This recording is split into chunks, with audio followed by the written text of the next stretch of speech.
Malu lah STY. Udah 5 tahun belum memberikan apa-apa. Harus malu. Sportsmanship-nya harus muncul. Gitu. Bagus. Gimana guys ya, menurut kalian? Gua tunggu komentar kalian terhadap si Toel yang memberikan pernyataan gak penting menurut gua ya. Bisa-bisanya dia memberikan pernyataan malu ya, harusnya Sintayong malu ya terhadap timnas Indonesia. Ini orang ngelantur, ngelindur atau gimana ya? Aduh, astagfirullahaladzim ya, nggak tahu ya harus berkomentar apa terhadap si Toel ya. Yang seharusnya malu itu harusnya dia guys ya. Dia nggak bisa memberikan apa-apa terhadap timnas Indonesia, bisanya hanya memberikan komentar buruk, komentar nyinyiran, komentar negatif, komentar yang berbau provokatif ya. Dan aduh, nggak tau lah orang seperti ini enaknya diapain guys ya. Kalian bisa lihat sendiri ya, ini puluhan ribu supporter aja ya yang hadir di di stadion. Gua yakin mereka sayang terhadap Sintayong. Nah ini ada lagi nih, cecunguk baru ini. Sama Sintayong, ketika kita mau menurunkan tim U22, pihak AFF marah sama Sintayong? iya, karena kita mau menurunkan U22, artinya kita mendowngrade sebuah event yang sebenarnya untuk kategori umur itu sudah tersedia. Karena tujuannya adalah itu tadi, regenerasi. Iya.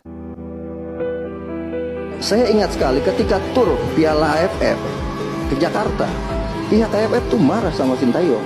Oke ya, selamat datang kembali di channel YouTube Aan Azad. Aduh guys, ini nggak tahu ya, TV One ya, lagi dan lagi kenapa nggak capek ya ngundang pengamat sepak bola model ginian ya, mengundang si Toel dan kawan-kawan ya. Dan ini ada lagi ya, antek-antek dari si Toel, Akmal Marhali ya, yang memberikan pernyataan agak ngelantur ya. Emang siapa dia? Kalian tahu gak siapa si Akmal Marhali guys ya? Pengamat sepak bola seperti apa dia? Ya, gua kok nggak tahu si Akmal Marhali. Bisa-bisanya dia memberikan pernyataan bahwa pihak AFF marah terhadap Sintayong karena sudah menurunkan sebagian besar skuad yang rata-rata berusia 22 tahun ya. Emang dia siapa? Emang jabatannya dia di Piala AFF, di turnamen AFF itu sebagai apa? Kok dia tahu? Bahkan Bapak Erick Thohir sendiri selaku Ketua Umum PSSI nggak tahu loh guys ya. Dan Bapak Sumarji selaku manajer timnas Indonesia juga gak tahu. Kok dia bisa tahu ya? Siapa dia si Akmal Marhali ini guys ya? Apa jangan-jangan dia hanya ngarang aja guys ya? Kok bisa si TV One ya selaku TV terkenal ya, gak tahu terkenal karena apa, mengundang pengamat sepak bola yang kelasnya seperti ini guys ya? Kalian tahu lah ya, siapa yang sering diundang di acara-acara debat sepak bola? Ya pasti itu aja guys ya. Dan tujuannya apa ya? Aduh capek guys, capek kalau udah bahas si Toel dan kawan-kawan guys ya. Oke, gua tunggu komentar kalian guys. Oke, kita lanjut mendengar reaksi netizen terhadap pernyataan si Akmal Marhali dan si Toel guys ya. Kita denger bareng guys. Ketika kita mau menurunkan tim U22, Yang lagi rame nih guys, kalian tentunya tahu yaitu Akmal Marhali, yang katanya pengamat sepak bola Indonesia terbaik seantero Nusantara ini guys. Baru-baru ini si Akmal ini diundang oleh salah satu stasiun TV swasta yang bernama TV One guys. Nah, di cuplikan video ini Akmal Marhali mengkonfirmasi bahwa pihak AFF itu marah kepada Indonesia karena menurunkan pemain timnas U22. Nah, yang jadi tanda tanya besar, kenapa si Akmal ini saja yang tahu, sementara ketua federasi kayak Pak Erick Thohir, terus manajer timnas Pak Sumarji, terus ketua EXCO PSSI Pak Arya Sinalungga itu kok nggak ada yang tahu.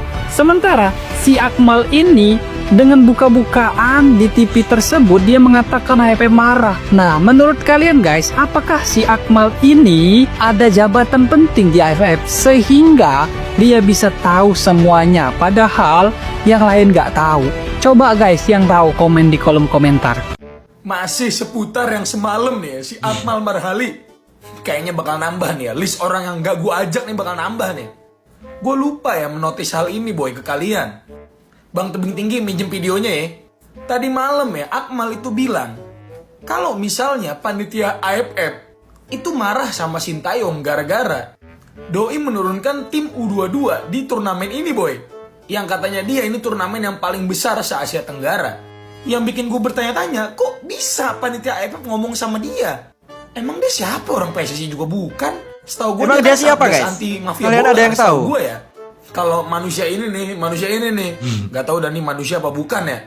Udah nggak usah dipertanyain lagi lah ya. Udah capek, udah lelah gue ngejelasinnya. Bisa-bisanya dibilang udah 5 tahun belum memberikan apa-apa buat timnas ini. Asli gue makin bertanya-tanya nih, apakah ada something nih di antara mereka ini ya? Coba logikanya gimana? Panitia turnamen itu marah sama pelatih atas kebijakan pelatih itu dan ngomong sama dia.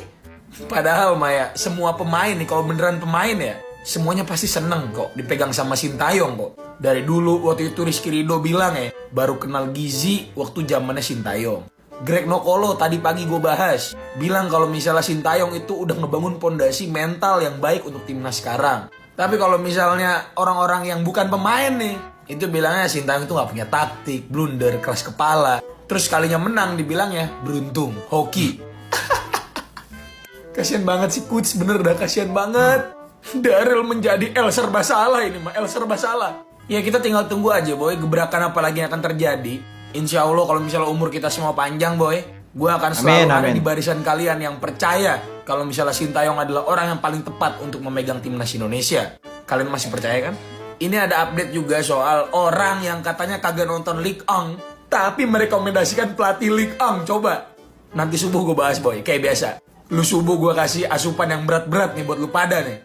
Kalian pasti tahu siapa yang dimaksud ya. Cuma hoki dia bilang pencapaian STY bersama timnas Indonesia. Cuman hoki dia bilang. Gila. Dengan dia bilang pencapaian timnas Indonesia itu cuman hoki ya guys ya. Dia itu sama aja merendahkan perjuangan para pemain timnas Indonesia. Dia merendahkan perjuangan para putra-putra terbaik bangsa kita guys. Beberapa video sebelumnya gue pernah bilang pencapaian STY bersama timnas Indonesia ya, meloloskan 3 kelompok usia ke Piala Asia ya, senior, U23, U20 sampai udah yang U23 ya, sampai semifinal Piala Asia, ngalahin Jordan, ngalahin Australia, ngalahin Korea, dan masih banyak lagi prestasi-prestasi Coach Sintayong bersama timnas Indonesia. Bisa-bisanya dibilang hoki. Menurut gue statement ini terlalu liar dan terlalu apa ya, gampang banget gitu loh ngomong kayak begini, sama sekali nggak ngehargain. Apa ya rasanya para pemain timnas kita capek-capek berjuang ngebela nama Indonesia, membawa nama Indonesia di kancah dunia, bisa-bisanya dibilang hoki. Oke lah, memang ada yang namanya faktor luck. Emang ada, beneran gue akuin. Tapi tanpa instruksi pelatih, tanpa para pemain yang bekerja keras, nggak akan bekerja sendirian itu faktor luck. Gila, gimana tanggapan kalian guys? Yuk kita komen, let's go! Tahu nggak, kemarin ada pengamat sepak bola yang bilang STY cuma hoki. Jadi STY bisa bawa timnas Indonesia ke babak 16 besar Piala Asia untuk pertama kali cuma hoki. Lawan Vietnam. Terus kita bisa lolos ke babak 16 besar katanya.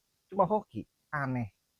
Terus dia bilang lagi, di Piala Asia U23 kita bisa lolos ke babak semifinal cuma hoki katanya. Dia lupa ya, kita bisa ngalahin tim kuat Jordan 4-1. Lawan Australia juga kita bisa menang 1-0. Di babak 8 besar kita bisa ngalahin Korea Selatan, bertanding selama 120 menit dan akhirnya menang lewat adu penalti. Itu masih dibilang hoki. Dengan lo bilang ini semuanya hoki, lo bukan cuma ngerendahin Sintayong, tapi lo juga ngerendahin perjuangan pemain-pemain timnas kita. Timnas senior, timnas U23. Astagfirullah.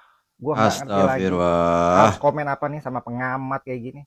Sama Bu. Guys, komentarnya sikat. Situasi hari ini kita sedang mempersiapkan kualifikasi Piala Dunia yang masih STY pegang kemarin. Berhasil apa tidak? Menurut saya cukup berhasil. Siapa bilang tidak berhasil? Tepuk tangan Untuk buat Pildun ya, Sintayong. saya tidak mau bicara masuk masalah naturalisasi pro dan kontra. Saya tidak mau. Artinya dalam konteks Pildun, STY itu berhasil. Nah, tentu nanti evaluasinya seperti apa, ya. Kalau saya boleh berpendapat, Bung Towel ya, STY tuntaskan pekerjaannya sampai kualifikasi Piala Dunia. Persoalan yang lain kan kita banyak pelatih, betul ya. Misalnya kita mau mempersiapkan SEA Games 2025 di Thailand nih, 2025 tuan rumah Thailand, itu multi event. Silakan kita ada Bang Indra Safri, ya mungkin ada Bung Fahri Husaini atau juga ada yang lain. Silakan. Tapi konsentrasi STY adalah bagaimana mengikuti round berikutnya tentang Piala Dunia yang sekarang ini kita ada prestasinya loh STY. Mau tidak mau, suka tidak suka, STY ada prestasinya. Dan cukup berhasil menurut Anda tadi Dan ya? cukup berhasil. Sampai di... Kita mengadu domba pemain dengan pelatih dengan ketua umum PSSI dengan pelatih, dengan pemain. Mereka lagi bekerja sekarang ini. Ya kan, jadi kalau memang timnas kita nggak bisa lolos dari fase grup, ya saya pikir itu hal yang wajar. Maka itu saya juga katakan di konten saya, nggak perlu berisik juga kita. Tapi sebenarnya dari upaya regenerasi ini kelihatan juga ada beberapa pemain yang bisa masuk. Tuh, siapa aja kira-kira? Victor Detan. Wih, mantap sekali nih Victor Detan ya.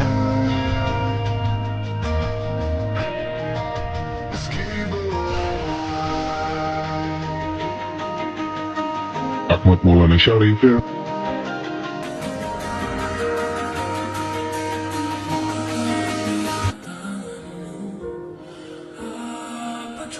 Doni Tri Pamungkas ya layak lah, dia sebelumnya kan kapten ya Timnas U20. Karena kalau kita lihat dari lini serang, tengah dan juga pertahanan, mungkin yang positif dari timnas kemarin adalah perpaduan 3 back di belakang yang cukup solid, dan juga ada Cahya yang juga tampil sangat luar biasa. Itu menjadi hal positif yang kita bisa petik dari regenerasi atau strategi dari timnas kemarin. Iya betul. Tapi kan di awal kan yang diserang para pemain kita kan, cuma saya kan yang menyuarakan. Ya. Oh jangan dong serang para pemain. Ini kan mereka lagi berupaya bermain sebaik mungkin. Tapi setelah saya berkata seperti itu, sekarang diserang pelatih. Iya kan? Dan juga ketua umum PSSI. Jadi Oke, itulah guys ya beberapa reaksi netizen terhadap pernyataan konyol dari Akmal Marhali dan Handuk Mania. Kalian pasti tahu siapa Handuk Mania ya, Towel dan kawan-kawan ya. Oke ya, capek guys ya kalau udah bahas si Towel ya. Gua tunggu komentar kalian guys. Dan yang menjadi fokus gua ya sekarang ini, kalau mau dikritisi ya, gua heran sama salah satu TV nasional yaitu TV One. Entah apa tujuannya, sering banget ya mengundang Bung Towel dan kawan-kawan ya dengan acara debat sepak bola ya terhadap perkembangan timnas ya. Dan kalian tahu ya, narasi-narasi dari acara tersebut ya selalu menggiring opini terhadap buruknya kinerja Sintayong guys ya. Dan kepentingan dibalik itu semua apa ya? Ini yang masih menjadi pernyataan gua selama ini guys ya. Dan yang terakhir di acara ini muncul lagi pengamat bola yang entah dia siapa, Akmal Marhali, memberikan pernyataan yang bahwa panitia AFF, ya AFF marah terhadap Sintayong ya. Dan ada lagi dia mengatakan bahwa pencapaian Sintayong selama ini di AFC Cup 2023 di kelompok umur U23 bisa mencapai 4 besar itu adalah salah satu keberuntungan. Ini bener-bener aduh, ini siapa ini pengamat bola seperti ini ya? Tujuannya apa guys ya? Dan pernyataan dia ini benar-benar mencederai ya kerja keras pemain timnas Indonesia ya, khususnya pendukung timnas Indonesia ya. Dia harus bertanggung jawab terhadap pernyataan itu guys ya. Ini nggak tahu nih ya. Aduh capek guys ya dengan orang-orang seperti ini. Oke, itu aja guys ya video reaction gua terhadap seputar timnas Indonesia dan menanggapi polemik timnas Indonesia ya terhadap pihak-pihak yang ingin mengadu domba ya. Aduh Ini gawat kalau nggak diselesaikan. Kita yang waras ya, tetap dukung timnas Indonesia dan tetap kasih support terhadap Sintayong guys. Oke ya, sampai ketemu di video reaction gua selanjutnya. Salam sepak bola.